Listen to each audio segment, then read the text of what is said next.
interés por la arquitectura llega pues, a partir de los 17 años o algo así, cuando me doy cuenta que la arquitectura históricamente explica toda la historia del arte. A mí me gustaba escribir y no tenía ni idea de que iba a escribir. Siempre me interesaba el mundo cultural porque me gustaba mucho el teatro y me gustaba mucho la literatura. En determinado momento me empieza a gustar el arte, antes de ir a la universidad, y me planteé qué hacer, arte o periodismo, pero como lo que me gustaba era escribir, decidí entrar en la facultad de periodismo. Y puede que eso fuera un error, porque no aprendí nada reseñable en todo el tiempo. Y en determinado momento dejé de ir a clase, empecé a trabajar, yo creo que en forma del tipo de formación que era, ¿no? Que era una formación, en todo caso, práctica y, como cualquier formación, dependiente del tipo de profesor que eligieras. Pero lo que enseguida me di cuenta es que tenía unas carencias notables para ponerme a escribir de algo, y por eso decidí estudiar Historia del Arte. Luego voy a vivir a Chicago y entré a trabajar en el departamento de arquitectura del Art Institute. Y tengo la suerte de trabajar con un comisario que me dio muchas oportunidades, una persona muy segura de sí misma como para poder dar oportunidades a los demás, ¿no? Un día le llamaron por teléfono de la editorial Rizzoli en Nueva York y me dijo: coge el teléfono, que te va a interesar. Y yo oí que le decía al interlocutor: tengo la persona idónea para lo que tú quieres. Entonces estaba David Morton, que era el editor de Rizzoli, y que quería que habláramos sobre la posibilidad de hacer un libro sobre arquitectura, The New Spanish Architecture. Y nada, me encargó el libro y luego lo tuve que hacer, y claro, ahí fue cuando aprendí. Pues cumpliendo años y trabajando, porque al principio, cuando empiezas a publicar en un periódico, puedes proponer cosas. Si estás fuera, eso te exige te hace ser más exigente contigo mismo, pero a la vez te permite elegir mejor lo que vas a escribir, que no ha sido siempre el caso en mi vida. Tú vas ofreciendo de acuerdo con lo que vas conociendo. Cuanto más conoces, más capacidad tienes de ofrecer. Pero también están las leyes del mercado, que las leyes del mercado en el periodismo especializado serían lo que quiere el editor.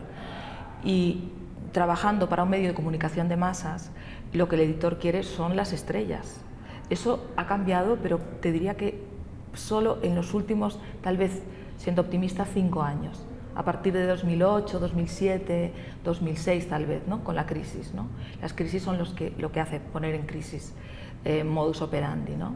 Incluso en ti misma, porque a lo mejor yo hubiera ido buscando antes a las grandes estrellas porque sé que tenían más salida en el periódico. Otra cosa es las entrevistas que les puedas hacer, que quieras reflejarlos, ¿no? Pues a lo mejor las contradicciones o por qué hacen las cosas, quieras entenderlo tú para transmitirlo al lector, que es lo que intentamos hacer en los periódicos. Cuando yo empecé a trabajar en el mundo de la arquitectura, tenía mucho que aprender. Hubo gente que me ayudó un montón, pero muchísimo.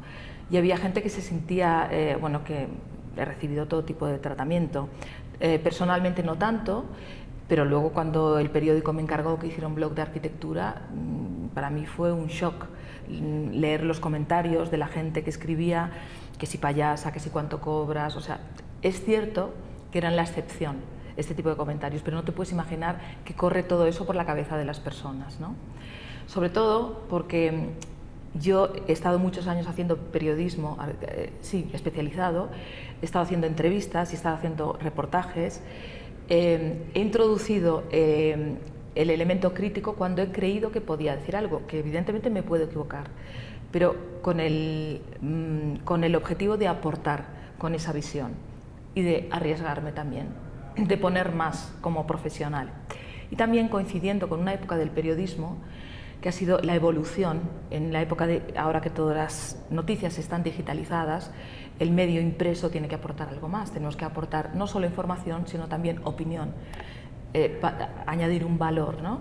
Dando a veces charlas en universidades, he visto que a la gente, de repente, a los alumnos les interesaban muchas veces cosas que a mí me habían interesado, que había ido descubriendo gracias al ejercicio de mi profesión en viajes como este mismo, que he venido a México, pues en otros a Medellín, que ampliaba la noción de arquitectura y, consecuentemente, la noción de la capacidad del arquitecto para trabajar, para intervenir en la sociedad, para desarrollarse como profesional. Esos temas a mí cada vez me han interesado más, no solo porque amplíe el concepto de arquitectura, porque me parece que enriquece a toda la sociedad. Yo he disfrutado mucho en la vida con la arquitectura, he tenido momentos maravillosos de comprender cosas, pero no estoy hablando de trances estéticos, estoy hablando de repente ir a visitar un edificio o ir a visitar una ciudad y entender cómo funcionan algunas cosas y entender un micromundo y entender un universo, ¿no? Y entender a partir de la arquitectura todo el funcionamiento, mucha parte del funcionamiento social.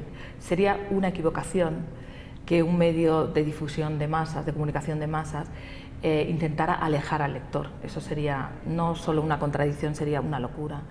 Entonces, cualquier buen escritor, desde mi punto de vista, lo que tiene son dos cosas. Uno, algo que decir, y dos, una manera de ponerlo en simple. De ponerlo en simple no quiere decir de simplificarlo. Es un esfuerzo de restar hasta elegir exactamente qué quieres decir. El periodismo es muy buena escuela para eso, en cualquier ámbito, porque nosotros funcionamos por caracteres o por palabras. Tienes 500 palabras, tienes 400, tienes 300, tienes 150 para hablar de un libro, lo sabes. Y tú misma aprendes que se pueden hacer las cosas así, que incluso una entrevista en profundidad y en principio extensa de 23.000 caracteres, la dejas en 17.000 caracteres y de repente está mejor. Y entonces eso te da que pensar, es más trabajo, menos pereza, pero a lo mejor esa posibilidad de sintetizar algo le favorece la comunicación con el lector, ¿no? Yo lo que intento es no dar nada por hecho, que un lector nuevo pueda entender de dónde sale esa persona, pero naturalmente si es la segunda vez que lo entrevistamos tienes que aportar algo más y tienes que aportar algo que justifique que esa entrevista se publique en ese momento. Con lo cual intentas llegar al lector que le puede interesar pero no sabe nada e intentas interesar al lector que seguro que le interesa porque es arquitecto o porque sabe algo. Entonces intentando cuadrar ese equilibrio. Eso en el formato entrevista. En el formato reportaje o reseña de libro o ir a ver un edificio, yo intento poner contextos. Esto lo he intentado hacer siempre porque para mí son relevantes. De hecho, la arquitectura para mí siempre ha sido el contexto del arte, como te decía al principio, ¿no? Entonces me parece que hablar de todos los contextos, cuanto más mejor, ayuda a explicar la arquitectura.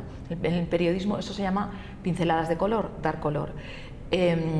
Al ir a ver se nota mucho cuando escribes si has visto el edificio, si no lo has visto, y puedes aportar mucho más. Y no estoy hablando solo de ubicación, el lugar de la ciudad. Hay veces que una anécdota te resume mucho, una anécdota que has vivido allí te resume mucho mejor lo que es ese edificio para un barrio, por ejemplo, ¿no? Cuando fui a ver la Biblioteca España en Medellín de Giancarlo Mazzanti, lo que más me impresionó es que las mujeres de esa zona de Medellín, con la biblioteca, no es que hubieran ganado la posibilidad de coger un libro y leer, habían ganado la posibilidad de tener 2 horas libres porque se quedaban con sus hijos en la biblioteca. Eso es impagable en la vida de cualquier ser humano, pero en la vida de las mujeres sucede que no tenemos esa posibilidad, aunque sea para cortarse las uñas, entiéndeme. No se trata de culturizar, se trata de dar un momento de tranquilidad y poder pensar qué quieres hacer. Pues yo creo que lo más relevante para mí es que la arquitectura ha sido un gueto social, hasta hace poco.